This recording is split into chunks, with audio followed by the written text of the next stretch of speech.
Hello, welcome to Graphic Policy Radio. This is the Venture Brothers podcast.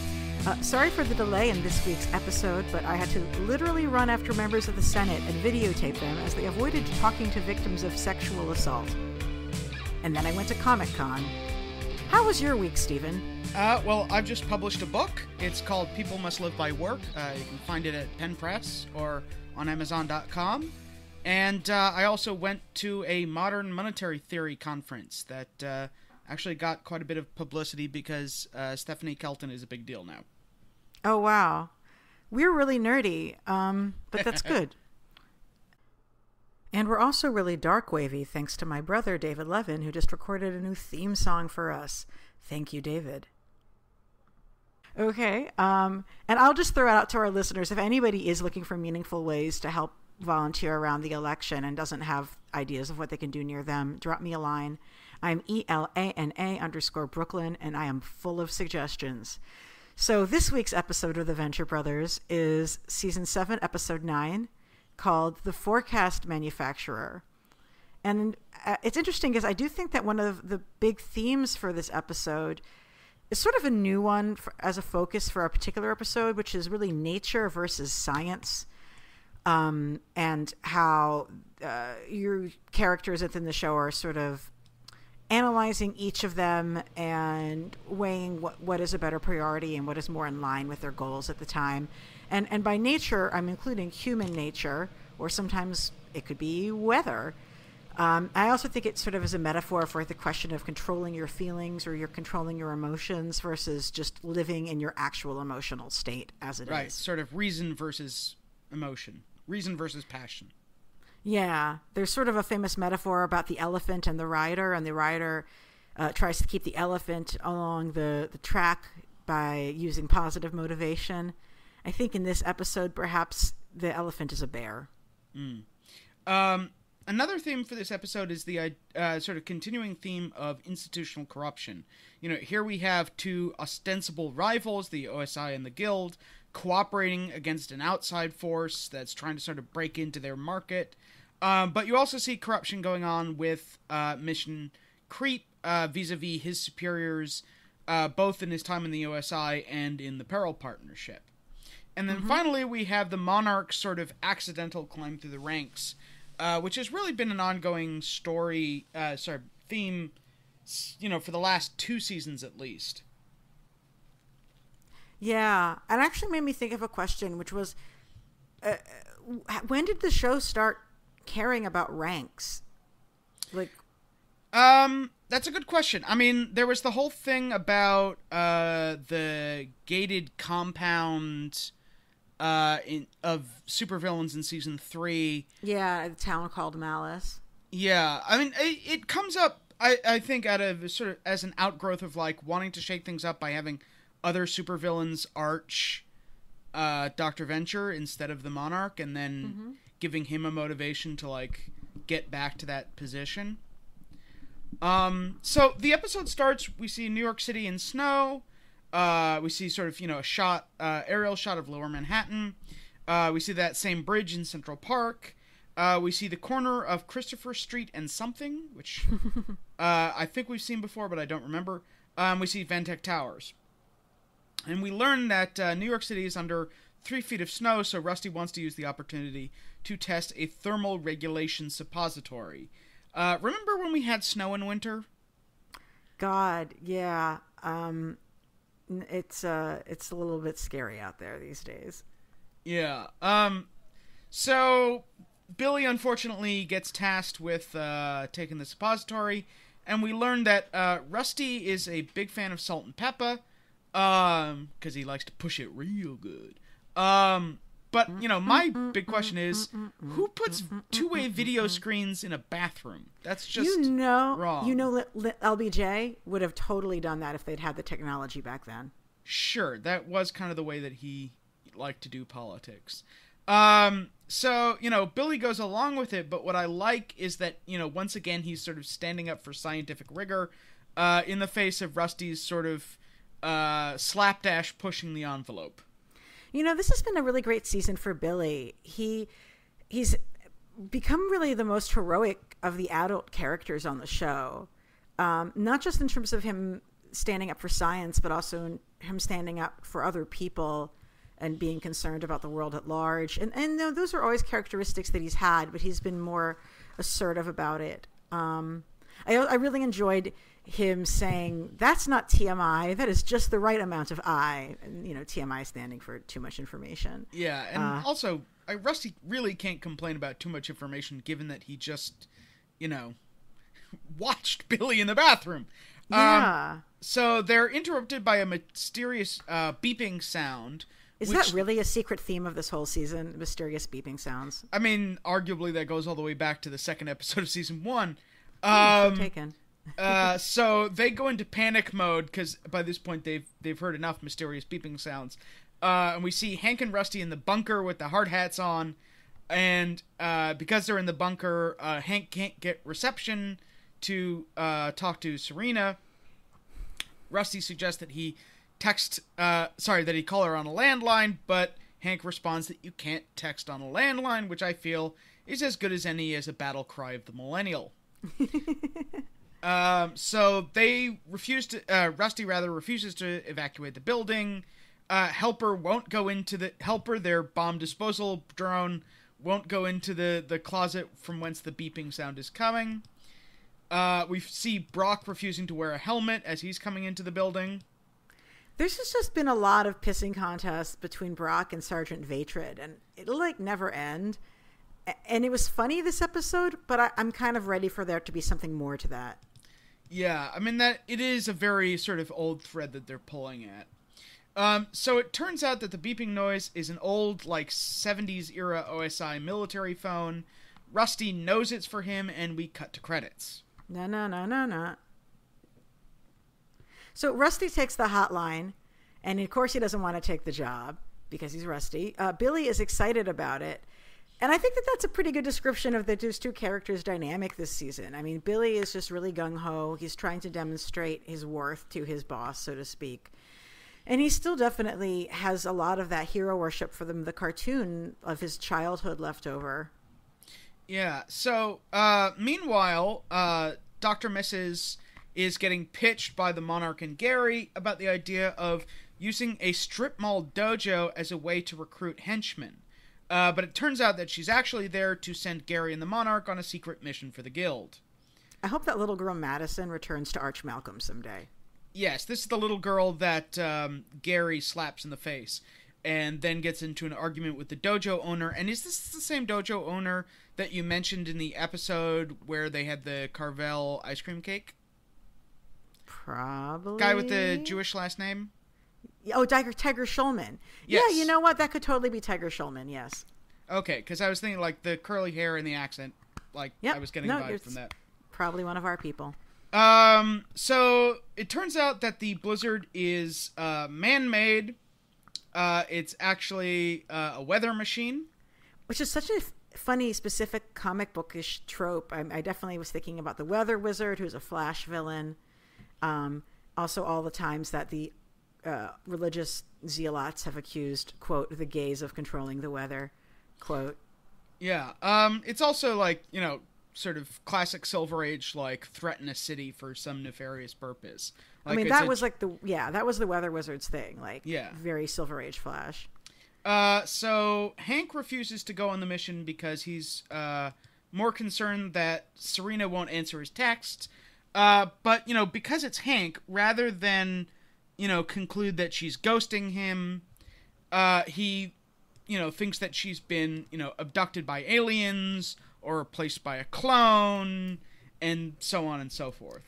I have never related to Hank more, except for other times that were also pretty recent. Meanwhile, Billy desperately wants to be on Team Venture and goes to the point of forcing the two-finger touching with, I say, good, go Team Venture, sir. And I have to wonder, is Doc's reluctance to go Team Venture with him because he doesn't want to show, his affection and friendship? Or is he just associating this whole go Team Venture dynamic with his childhood in a way that he'd like to sort of bury in the past? I'm not really quite sure. Why is Doc being like that? Yeah, I think it's a mix of both, because it's definitely like, for him, go Team Venture usually meant, you know, something traumatic was about to happen to him from his dad, and yeah. So we then cut to Dr. Z's junk. Not that kind of junk. And we find out that the Peril Partnership is in fact Canadian, and suggests that there is a certain lack of transnational labor cooperation, eh? Well, you know, if the Peril Partnership is a more chaotic version of the Guild, then perhaps the Venture Brothers is actually in the Marvel 616 universe, in which Canada is the more evil version of America. Quite possible. So it turns out that there's a rogue faction of the Peril Partnership who are associated with Blind Rage. They're the ones who've been causing difficulties, and OSI and the Guild have decided to cooperate to shut them down. Have we seen this level of cooperation before? Not really. Like, we had things with, like, the Treaty of Tolerance and stuff like that, but, like, that's usually been a little bit more arm's distance, kind of Cold War-esque. And this is, like, really, you know, as I said at the beginning, it's like two competitors cooperating to, like, force a third competitor out of a given market. And one of the things I thought was interesting is that, like, the Monarch likes the cut of this rogue faction's jib. That, you know, he likes the like ultra-violence and the, like, you know, loud, messy. He's not really into subtle villainy. He, you know, he likes to break into accounting offices and steal toner paper and stuff like that. You know, I do think that's an interesting seed that it's sowing for the future, yeah. Yeah, so we learned that the villain in question is called the Creep, and that the reason why the Guild particularly want to get him is that the weather machine, and this is tying the two threads of the episode together, was stolen from the Guild. I am left with two questions, one of which is, why the chicken tender statue? Is that a thing? I don't know, but it's really a lot of chicken tenders, and I don't know how in God's name they're going to eat them all. Yeah, I mean, you know, you can eat a good number of chicken nuggets, but a number, like, if that's a solid head, then that's, yeah, you're right, that's at least 100-piece nuggets. And then Dr. Z gives a weird riddle, which leads to this whole sort of theme of him, like, talking around officially ordering an assassination.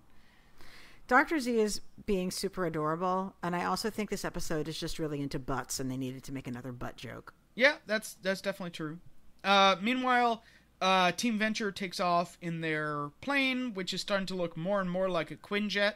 Oh, yeah, the Avengers Quinjet. Yeah. And then we get this extended thing, which is, like, definitely a Hammer and Public conversation, where it turns out that Brock says the word spaghetti like a 5-year-old, and they just won't let it go.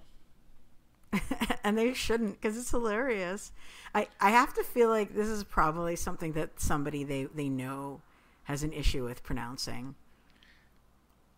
Possibly Doc himself, I'm not sure. Well, you know, unfortunately I couldn't make it to the panel, but maybe next year we can get to the mic and ask them to pronounce spaghetti, Good point. espresso, and I forget what the third one was.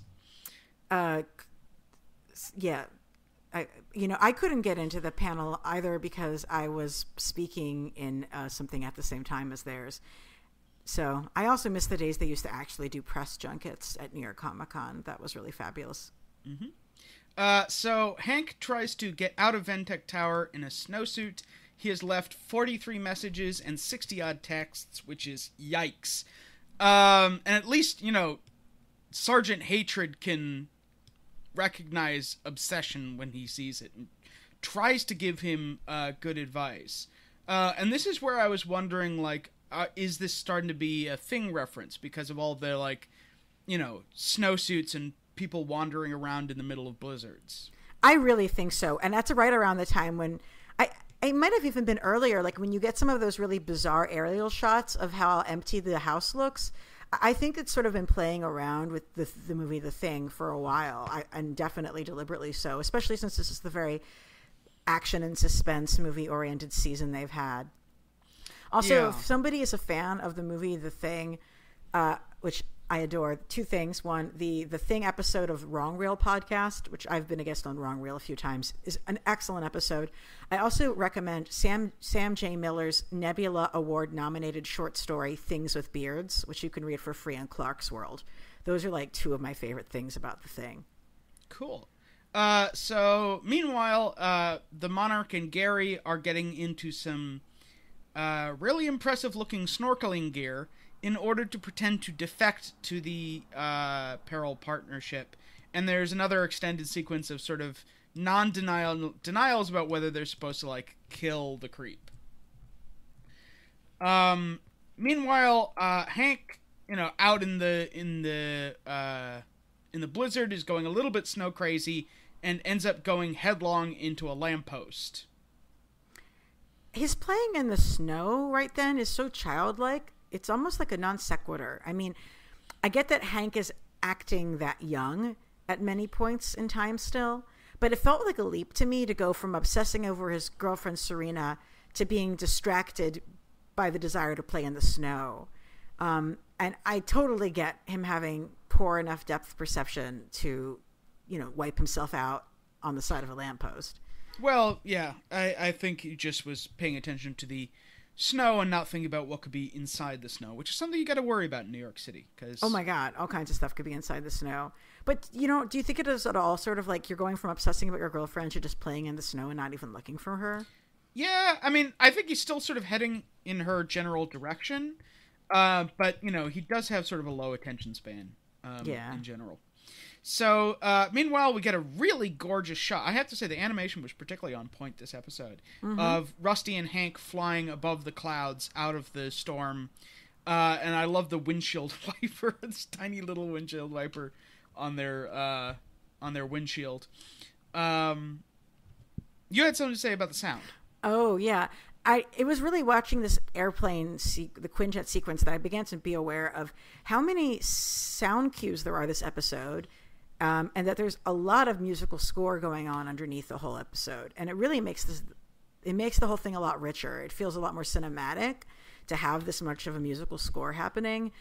And it goes everywhere from horror movie references to action movie references in terms of the sound, and sort of like a space above and beyond kind of a sound as well. They have a lot of composition happening in this one. Yeah, so inside the Quinjet, whatever. Billy is stripping off his clothes because the thermal regulator is overactive, and he explains how the weather machine is working, which is a whole bunch of super science hocus pocus. Basically, they're pumping hot air up and cold air down, and mixing it with various things, and hence we get the purple haze. And of course, we go with the instant Jimi Hendrix jokes. Yeah, his Dr. Venture is like, oh, is the other side the wind cries merry? And then he complains when Billy doesn't get the reference, and it's like, oh, White would have gotten it, which is true. White would have gotten it. It's not his genre, but it's pretty basic Hendrix, pretty entry level. And, he is a former DJ, so, I'm sure he got requests. So they have to take evasive action to avoid a soda can, and then we cut to the Creeps Island, which I have to say, I predicted this from the second I saw them on Dr. Z's Junk. But the Creeps Island is the real Bannerman Island, which is up the Hudson River. You can take Metro North to get up there. It's kind of on your way over to Beacon. And it's open for tours. It's an actual island there's an island in the middle of the Hudson up there, Hudson Valley. And on it, there's a little castle that was built by like a Scottish-born military industrial complex arms dealer guy of like, I believe the post-Civil War era. Mm-hmm. And they were storing munitions in this like armory shaped like a castle. And then of course at some point the munitions went off and the castle took a lot of damage. So it's a really bizarre historical site. Sometimes you can see it in the Visit New York tourism ads on TV, but I definitely recommend visiting it when the weather's nice. It's really gorgeous. It's again called Bannerman Island. They really have been rocking the sort of lesser-known islands of New York when it comes to the Guild and sort of associated entities. Very true, very true.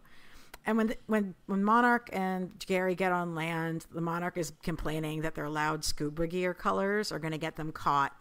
And he says that they look like extras from the Cult of Personality music video. And I just had to laugh. That's the band Living Colour from their hit 1988 song, Cult of Personality. And that's, of course, the band Living Colour. Not In Living Colour, the TV show, but the band Living Colour. And they were a really important rock band. I know that the folks from Afropunk cited them as a huge influence on the festival, and they definitely are a band that had a great quantity of neon happening. Right. And guitar solos. Yeah, and they instantly get caught by the creep. I guess they were right. Yeah. In part because they were too busy arguing about the colors of their outfits. Actually, no, the they were arguing the wallet. That's right. Gary is hurt that the Monarch isn't using the Paul Smith leather wallet he bought him as a gift. And I have to say, I really like Paul Smith leather goods myself. They're very colorful. Okay, so that fits with the whole neon thing. It does. So, and I love the fact that it goes, like, most dangerous game instantly. Yeah. It's like, oh, of course, it's got to go this way. Now, here's where I got actually wrong-footed for a moment this episode, which is that the Monarch recognized the butter glider, and, we have a mysterious figure wearing using a trident, and I was really convinced that this was St. Cloud, because we had clouds from the weather machine, and, like, St. Cloud's whole thing is, like, buying merch and collectibles and vintage stuff. So it's like, oh, somehow he got his hands on the butter glider. So, meanwhile, in the other C-plot, I guess, technically, Hank gets found by Scare Bear, which is a really creepy image. And this is where I think they start to get a little bit of the Shining reference, because there's also a guy in a bear costume. Yeah, I think the Shining reference for sure. When I saw Scare Bear, I recognized it as being a reference to something that I had seen a cartoon before, but I didn't remember Scare Bear as a character. And I began to think it might have been a meta joke from Adult Swim, because there have been a lot of weird bears in Adult Swim shows that just sort of show up and, like, don't talk like a human. Like in Harvey Birdman, which is actually going to have a special next week. I'm really excited about. I know, Harvey Birdman, Attorney General at Law. Yeah, so the Scare Bear is from the Revenge Society arc, Bright Lights, Big City, where Dean's working as an intern for Mr. Impossible. And he just sort of shows up when the Revenge Society is doing tryouts and just doesn't talk and has a knife. He's That's just like amazing. Yeah, he's just super spooky just by standing completely still. But like, I just think there's a lot of bears. Like, I just want to talk about bears for another second. Like, I think that there's, you know what? Actually, there's a better moment later. I'll just talk about the bears then. But yeah, I definitely thought it was a reference to other Adult Swim cartoons. So, Rusty, meanwhile, comes up with a plan where they're going to stop the weather machine by dropping the thermal regulator suppository into it. Rusty is just really gross to Billy this whole episode. He just basically wants to use Billy's body for science and demean him simultaneously. Right, which means that Billy has to basically put on one of those anti-gravity belts and go out and shit in public, which he has a bit of an issue with. Meanwhile, Gary and the Monarch manage to pass through the bubble into the, outside of the sort of inside the eye of the storm now, and they find a whole bunch of stolen guild tech, which is an opportunity to like go through some of the weirdest back catalog like gimmicks and weird inventions, including one of my favorites, Grover Cleveland's presidential time machine. Last scene from the episode, Are You There, God? It's Me, Dean, where Dean has trouble with testicular torsion. And we finally get a good look at the creep. You know, he kind of reminds me of a few different villains. So obviously the name is kind of like the DC villain. Well, not really villain, more like anti-hero, the Creeper, in the sense that he's kind of made out of spare parts and other costumes, and he has a very manic energy that way. I love you, Steve Ditko. But he also looks like both Deathstroke the Terminator from New Teen Titans, because he's got like that tiny ponytail up, brushed back, and the huge sort of buccaneer boot look. And the trunks, even though Deathstroke doesn't wear fur trunks, it has a similar sort of design on the costume. But then the face mask is like Deadshot, with the eye, the mechanical focusing lens over the eye. So I don't know, various ambiguous DC bad guys. Yeah, this is why I went with Marvel, and I thought about Combo Man. One of the worst concepts ever dreamt up by Marvel, who's just literally a horizontal cross sections of all of Marvel's characters for a cross promotion that they did with Combos, the pretzel snack. Now I really want them. Combos are great. The comic was awful. Yeah.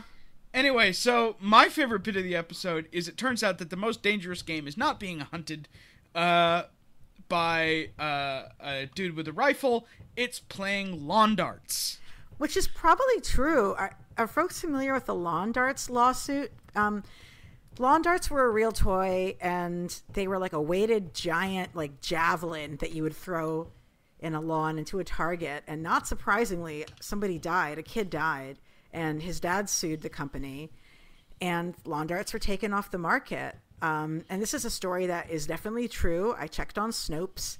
It's often brought up as an example of how the lawn darts manufacturer, and again, lawn darts are dangerous as hell, but like there was one death from lawn darts, and because they don't have a big lobbyist, their product goes off the market. Meanwhile, weapons like guns kill everybody constantly and are still available for sale. Yeah, and it's definitely of the sort of the era of Hammer and Public's childhood too. Totally. Sort of, 70s, underregulated consumer products era. So Billy comes back, and of course Gary is game because he's sort of game for any kind of nerdy, geeky, throwback thing. Billy comes back into the plane, dyed purple because the weather machine is using silver nitrate. And here's where I have to explain the nonsense that is chelation. So, this is a kind of pseudo-medical trend. You often see it on sort of conspiratorial libertarian fringes of people that, it's sort of the sort of doomsday prepper equivalent of going on juice cleanses, where you cleanse the toxins out of your body by drinking silver nitrate. It's supposed to filter all the bad stuff out of your body because apparently they never learned what the kidneys and the liver do. It doesn't turn you into a particular tone of film stock? What it does is it turns your skin purple. So there are a lot of people going around who have tried to cure themselves of various diseases by turning themselves purple, and then they all claim it's a conspiracy, and then they usually die of whatever their original condition was. Which is why, medical science, yay. Mm-hmm. So we then find out that the soda can was thrown by Agent S464, who is standing on the roof holding up a cardboard sign. Because I sort of associate him with being lovesick in general, it reminded me of the whole, say anything with, the boombox held up in the air, but I don't know. Well, it's interesting we went in different ways because he's standing on the roof, albeit of a giant weather machine, and, pointing a sign up at a plane, I went with, the sort of SOS signs that you saw in various hurricanes like Katrina, and so forth. That's yeah. And we then learn that the creep is formerly mission creep of the OSI. Of course. Who left the OSI when a mission went wrong, and he ended up killing an entire Boy Scout troop. Because apparently he got confused by their uniforms. Yikes. So, we go from there to a really weird, surreal scene where Scare Bear takes Hank to a gas station, And even though, like, he's bleeding from the head, they don't get bandages, they don't get medical help, they don't call 911, they just buy some potato chips. Yeah, he needed low blood sugar or salt, maybe. When he turns around from the counter and you see, like, the really gross, stained bear suit, it's so serial killer. Like, what a wonderfully deranged touch that the bear suit has stains. It kind of reminds me a little bit of, like, Five Nights at Freddy's, that sort of... That's the name of an indie video game series that was kind of like a extra evil version of Chuck E. Cheese. Like, you know, it's a kid's thing, but it's, like, dirty and gross, and therefore it's wrong.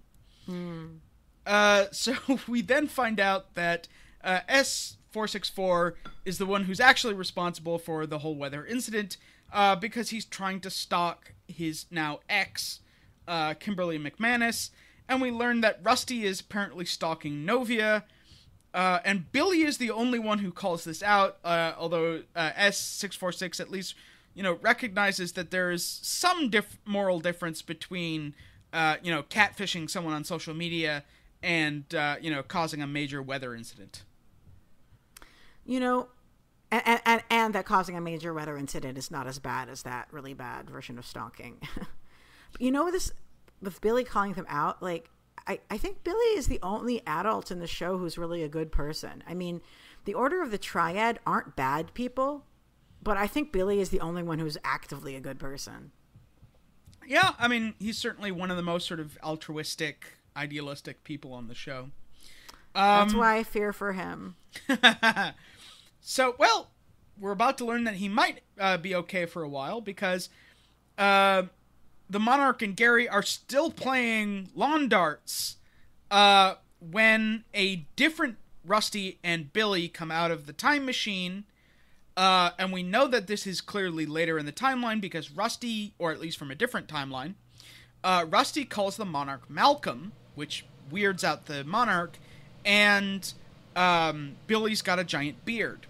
And in the confusion, the creep forgets to move and ends up lawn darting himself in the head. It was a striking sequence right then. Yeah. Real gross. I think, like, Billy is dressed sort of like a Confederate soldier. Yeah, it's definitely Civil War. It can be a little bit confusing as to who's on which side, because sometimes the Confederates had blue uniforms as well as gray uniforms, which is part of the reason why they ended up shooting at themselves more than once.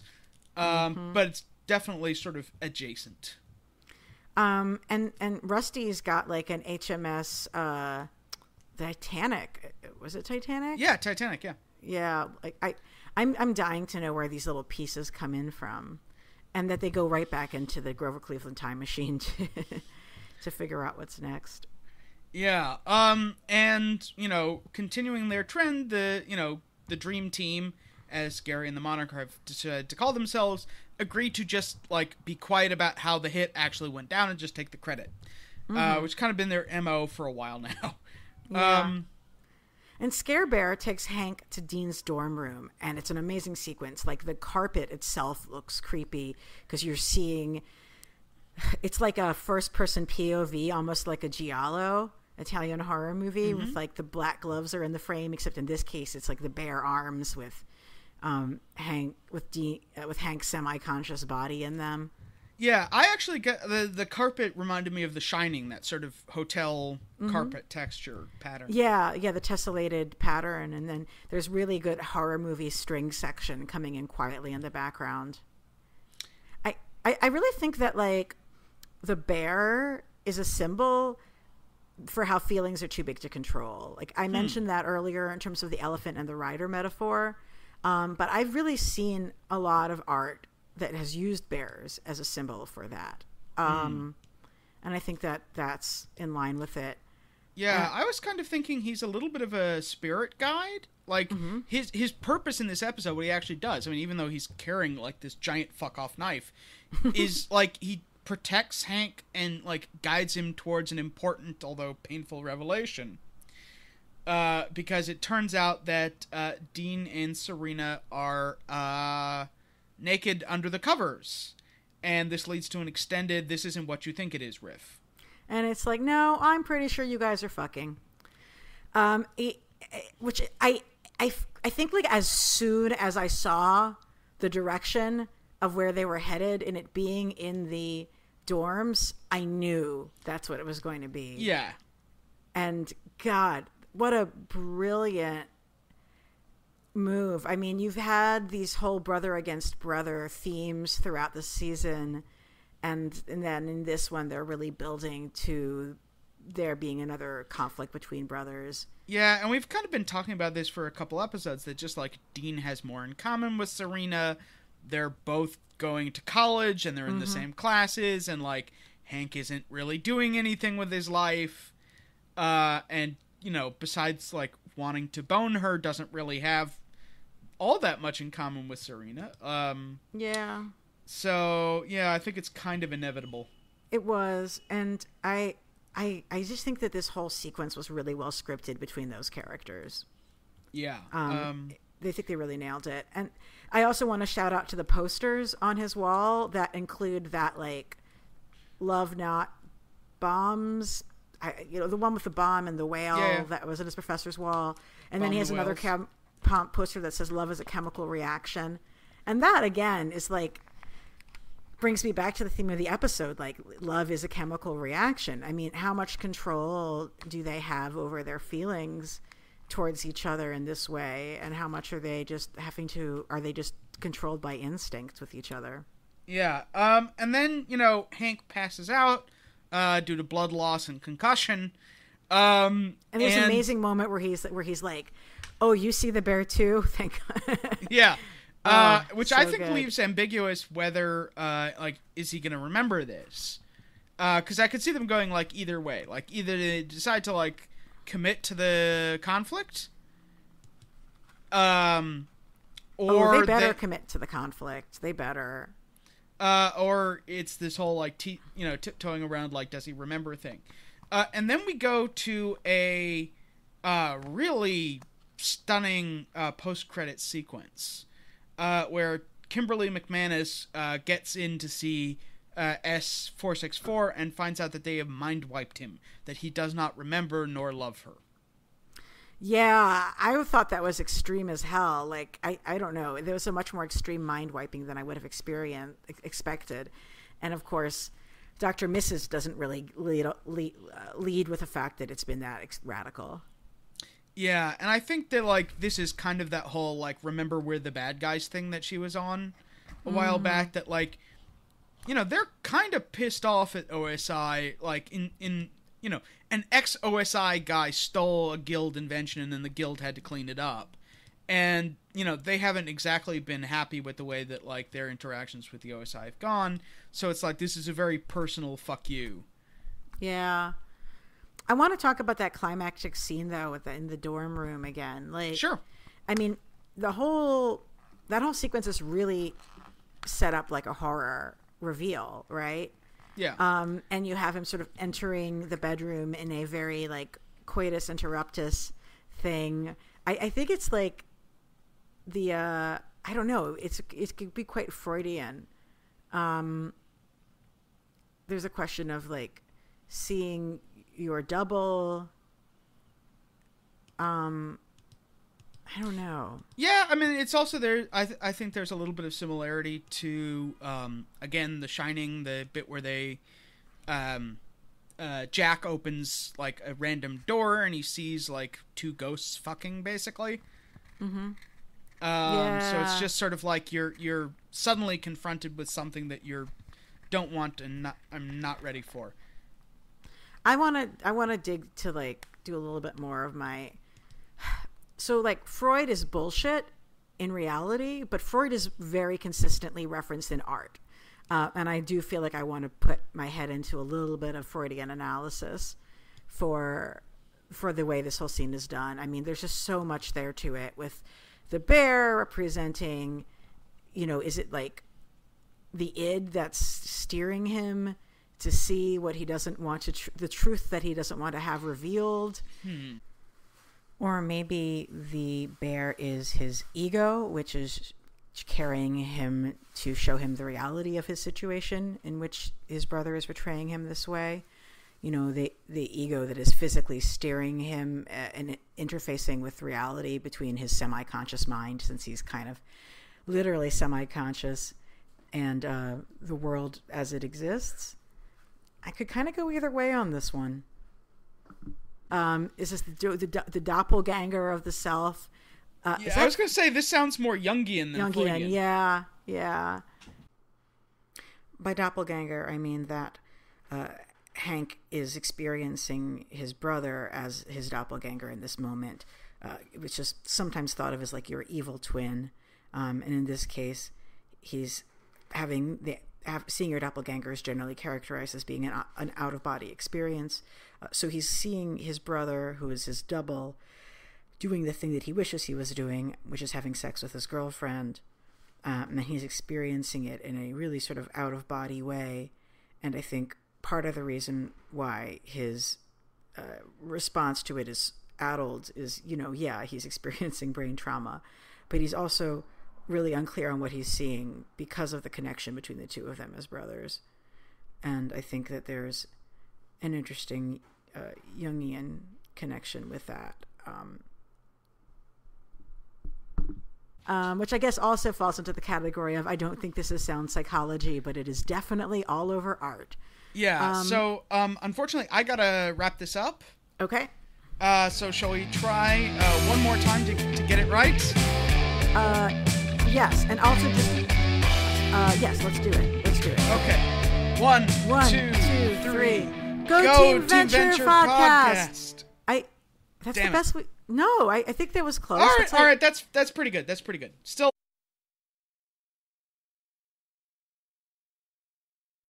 Hey, thanks for watching the previous video from Graphic Policy Television. Just by watching, you help support our site. Thank you so much. Now, if you're watching these videos, you probably care about geeky things like movies, television, comic books, toys, games, video games, you name it. You can go and subscribe right now to our YouTube channel to stay in touch and catch all the new videos, or check out our website at graphicpolicy.com. There's a nice link on this end of the video. But as always, thank you for watching. Keep on rocking and keep it geeky.